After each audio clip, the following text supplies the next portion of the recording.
My name is Mike Collins, and today I'm joined with Michelle Leeds.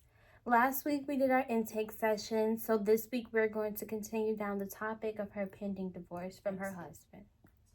So, how are you doing today? I'm doing much better, much better than last week. So thank you for asking. And those breathing techniques have really come in handy. They work like a charm. So thank you. Glad to hear that. I'm glad, and I'm even more happy to hear that you're having a great week this week. Is there anything specific that happened that made this week so great? Actually, I would say me being able to express my feelings with my ex and and curse him out the way I felt in my heart that I was feeling. He received it. We worked through some financial situations, some childcare situations, and so that made me feel much at ease. Okay, so when you were cursing him out, do you think there was any like a different way you could have expressed your feelings to him other than doing that? Because I know you were talking about last week that sometimes you want to fix how you come off to certain people. Yes, but in his situation, no. I felt wonderful to let him know how I really felt. Yes. And you asked what again? I'm sorry. I was saying that last week you were talking about how you said that sometimes you want to work on how you come off to people. And I was just wondering if we could have taken a different approach than cursing him out.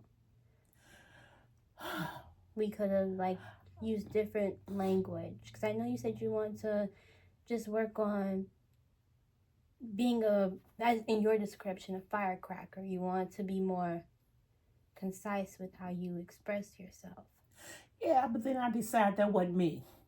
I'm not passive like that. So the more I thought about it, the more I couldn't contain that. So I had to let him know how I was really feeling. And then my sister showed me a picture of the lady, well, I should say the orangutan, and made me feel, in one sense, glad or a little relieved that she wasn't a beauty.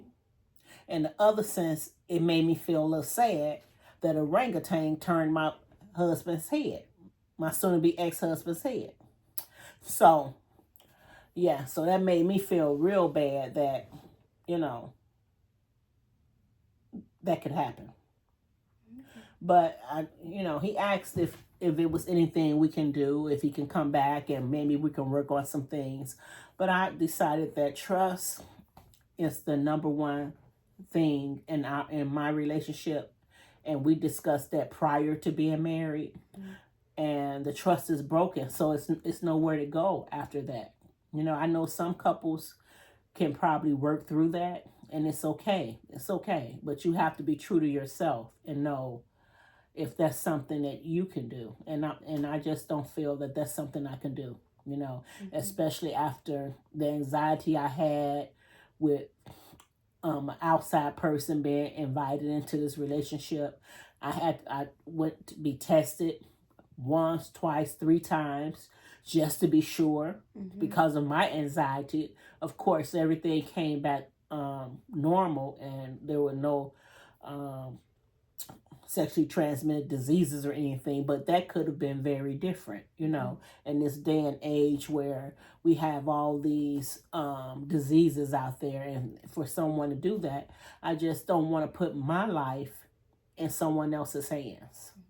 So I decided that no, we're going to stick with a divorce and go forward. And yes. Okay.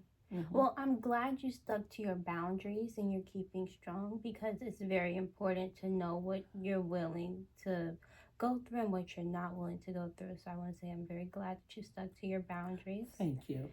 Thank you. Because I have a lot of people asking me, why wouldn't I take him back? Or why, how could this break up a marriage? Just, this infidelity thing. And they don't understand. And I don't, that's not for them to understand. That was between me and my husband, and our trust level and that factor. So, yes. Like you said, you're if you know what your boundaries is, don't let anyone influence you. Especially when you feel like you're doing the right thing, and if he broke that trust, broke that boundary, you can stick to it if you want to. It's up to you which way you want to go. Thank you. So you were talking about your sister showed you the picture of the lady. So, and you said you felt bad about it. So what was it? What was it about the picture that made you? I know you said the lady, she doesn't, according to you, have all the looks that's there. So, was that what made you feel bad, or was it something else too? No, that part made me laugh. Oh. You know, to look at. Yes, that part tickled me. What made me sad was that he chose to cheat with something like that. You know, Okay. yeah. And when you felt sad, what did you end up doing? Well, I felt sad because my hopes and dreams and the things I had planned for my life and this marriage, I seen coming to an end, you know. Because when you're married, you make dreams and you make plans. You have a 2-year plan, a 5-year plan, a 10-year plan. I mean, you just really think the sky is the limit, you know. So that's what made me sad, that, you know, that those plans won't come to be. Okay. And would you say you felt a sense of betrayal once, like, did you feel a sense of betrayal? Absolutely. It's betrayal at the deepest level or the highest level. Okay, and that's very valid of you to feel. Yes. It can be a hurtful situation when something like this happens. Yes. And it's a pain that you just can't get over right away. You know, it's like a hole is in my heart. And there's no aspirin, no Tylenol, no pain reliever that helps that. You just have to go through it. So, yes. So what are some things that help you when you're feeling this pain? What are some things that help you? Well, I have a few hobbies. I roller skate. I jog. I have a workout group that I work out with from at least 2 days a week. And so things like that kind of gets my mind off of things, and then helps the blood flow and the adrenaline going. And so, yes. So you say that, so what I'm getting from you is you feeling a sense of community makes you feel a lot better. Yes. Yes. Okay. I hadn't thought about it like that, but yes, that's what it is. Okay. Well, that sounds fun. Roller skating and everything.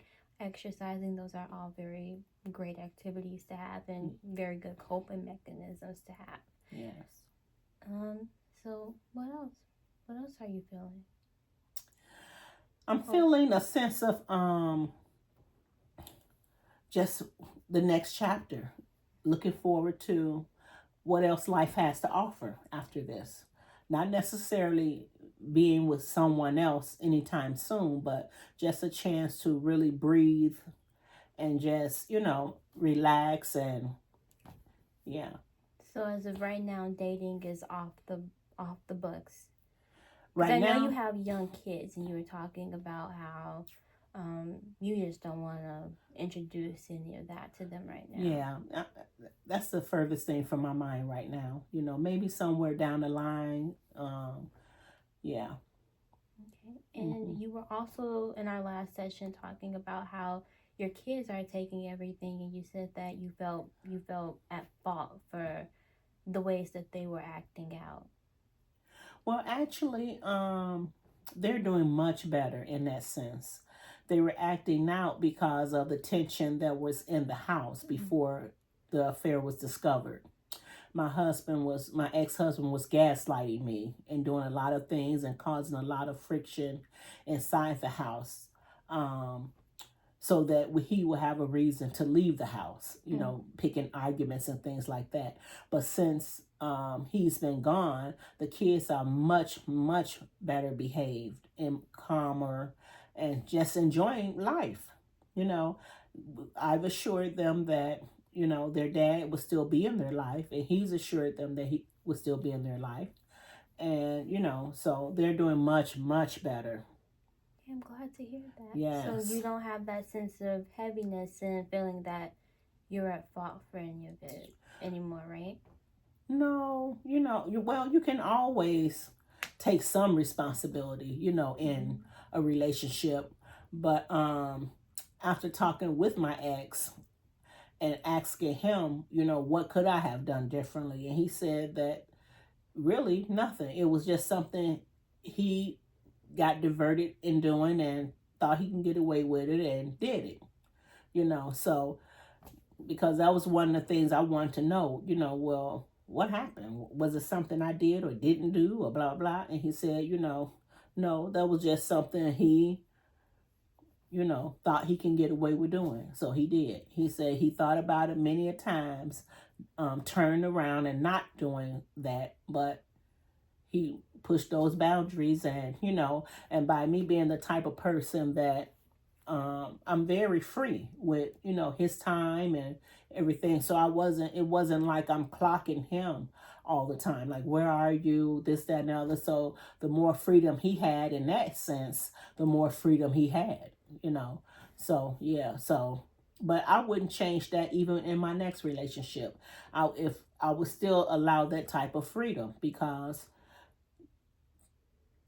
he's grown.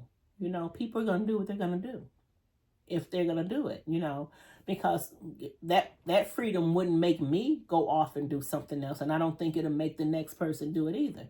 That's just something he chose. So what I'm hearing is that in your relationships, trust is a very big thing. You don't like to do the whole I have to keep tabs on you all the time. Is we have this level of trust, and that's what we're gonna stick to. You want to touch on about how you're feeling, about what's going on. You know, anxiety is a big thing. Like just sleeping through the night. You know, I'm noticing that it's getting better. You know, much, much better than it used to be, especially after I've had a chance to have a conversation with my soon-to-be ex about how we're going to work things out with financial part and all that. So even that's getting better. So no, I can't say at this time, you know. So how has your sleeping improved? Because you had said the last week that you wake up 3 or 4 times a night. So yeah, how many times are you waking up now? Maybe once every other night. You know, I'll get up. Yeah. And some of the things that you do when you wake up? Well, if I'm not really sleepy, because sometimes I'm still groggy, but if I find myself not going back to sleep quickly, then I'll get up and read. What are the type of things that you like to read when you wake up? I like to read the Bible. That brings me a lot of comfort. And then I keep 2 novels on my headboard. And that either I love something funny, and then I like a dramedy. Okay, that sounds very fun. Yes.